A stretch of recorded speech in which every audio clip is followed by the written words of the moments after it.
So good morning, good afternoon, and good evening to our listeners and viewers around the world. So today is an introduction to 5 steps in success as a leader in this new challenging era.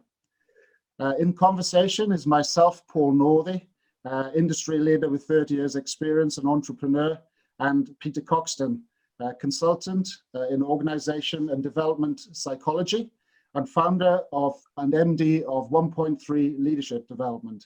So, Peter, my first question: what is 1.3? Why did you call your company 1.3? Thank you for asking, Paul. Well, 1.3 is actually the average weight in kilograms of the human brain, and that's where we focus our attention. We help you get the best out of your 1.3, particularly as you strive to find a way of leading your teams and your organization through this new era. Good. So we talked in the introduction about the concept of a new era. So what do you see as ultimately this new era, and how would you define it? Well, the same as everyone else probably. If you just reflect on what we're going through, it's a massive transformation, isn't it? There's the whole climate change and the road to zero and that sense of urgency. There's the whole global recession, quite frankly, that's people are trying to deny at some levels, but is actually happening. There's the whole Brexit transition, and then of course the whole pandemic catastrophe, which has created unbelievable implications for us in terms of our business operation, but also for many of us in terms of our mental health. Yeah, it's certainly, I'm sure it's challenging times. If it's challenging times for us, I'm sure it's challenging for our listeners and viewers.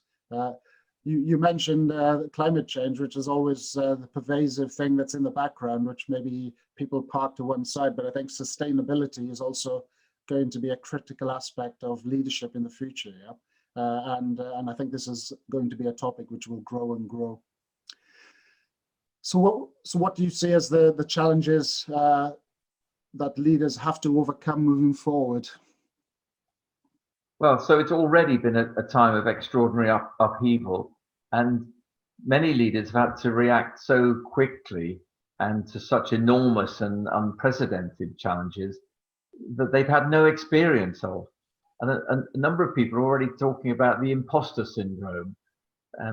Their role has been so different to anything that they've been prepared for. They can't easily draw on their expertise, on their experience. Instead, they're feeling unprepared, unqualified, quite inexperienced, and sometimes feeling not cut out for this world.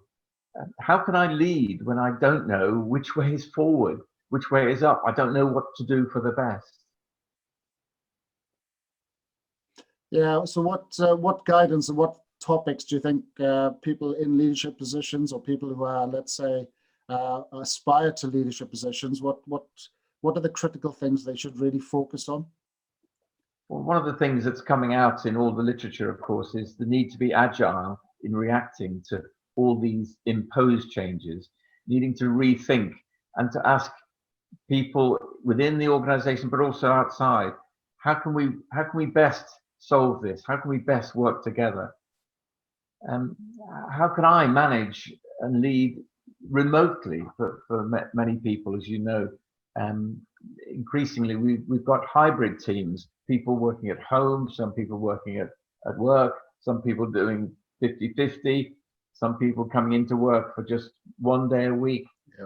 So we need to maintain high levels of communication, because when there's a gap, there's going to be rumor mongering coming in. Of course, how to cut costs, but many people have been having to look at that. How to make the difficult decisions that are going to affect people's lives without damaging staff morale. How to maintain your employees and your own motivations and your own work ethics. How then to look forward to see opportunities, and how to innovate and actually start to see what the implications are of these new normals in terms of doing things differently. You see, we can manage change quite well when we're in charge of it, when we're deciding on those changes that we want to drive forward. But actually, when it feels more like a series of tsunami waves breaking over you, then it's hard to keep our heads above water. It's hard to find the higher ground, to be able to stand up and look back and think and react at speed and plan ahead and be our absolute best. Mm. You know the old phrase, when the tough, when the going gets tough, the tough get going. But now that the going is unbelievable, and therefore we're going to need some unbelievable leadership, some extraordinary leaders and extraordinary teams, and they are the people who I believe will prevail. Yeah, I think from my personal experience, I think you have to really solidify what your core values are. Yeah, you have to really think about what are the things which are almost beyond your business. What are your critical values? How are you going to make your business sustainable, and how are you going to address the next crisis? Yeah, and how are you going to create that level of resilience? We clearly have a lot of technology. Imagine this situation 20 years ago. Yeah, this would be on a conference call. The whole world would have been working on conference calls. It literally would have been a dreadful experience. Yeah. So I think the technology we have certainly helps, but that social interaction with people is what inspires me personally, and really that sparkiness of ideas, that innovation, that thought creation.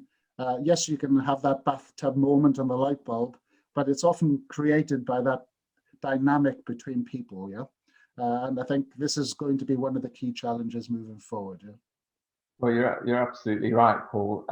You touched on a couple of things there straight away. I think as a psychologist, my interest in people has always told me there's nothing more interesting than a human, other than a number of humans working together.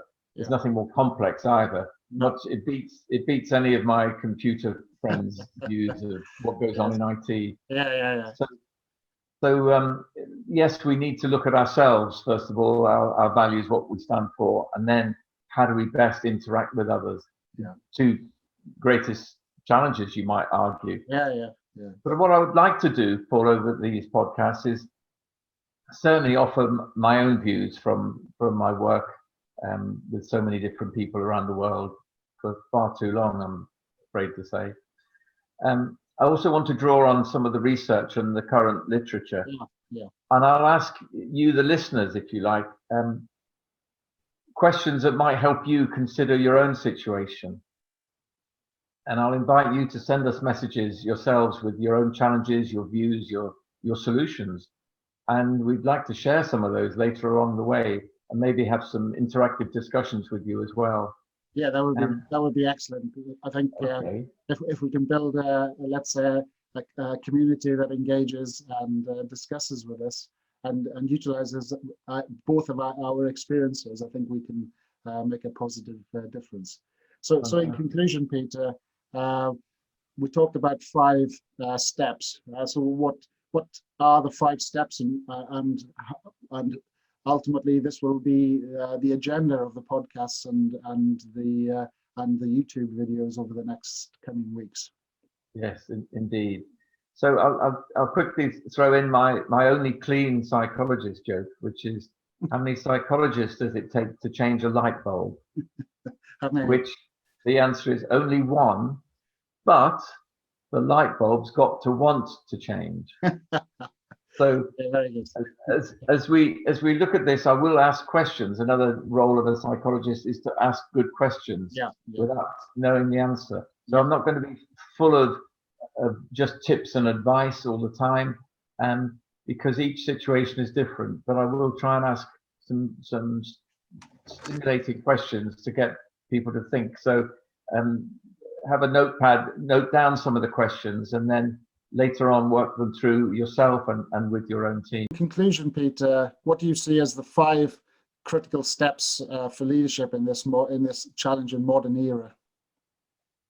Well, first of all, we need to take a look at the big picture, the way forward, the long-term view. Yeah. Secondly, we need to use our head. tune into the logical, rational thinking. Thirdly, we need to acknowledge the big barriers that will stop us from succeeding if we don't do something about it. And fourthly, whilst doing that, we need to stay close to our heart. We need to look at our own emotional intelligence and look at maintaining the relationships with others. And fifthly, we need to look to develop a rich and a fertile culture. Yeah, so I think those 5 topics really resonate with me and my previous experiences. So please tune in, listen, watch for next week's podcast, where the focus will be on the big picture, where myself and Peter will explore that as a topic and provide some guidance for your leadership aspirations and your leadership objectives moving forward. So as always, Peter, it's a great pleasure to be in your company, and I really enjoyed the introduction. So looking forward to the follow-up sessions, which I think will be a really excellent resource for listeners and viewers.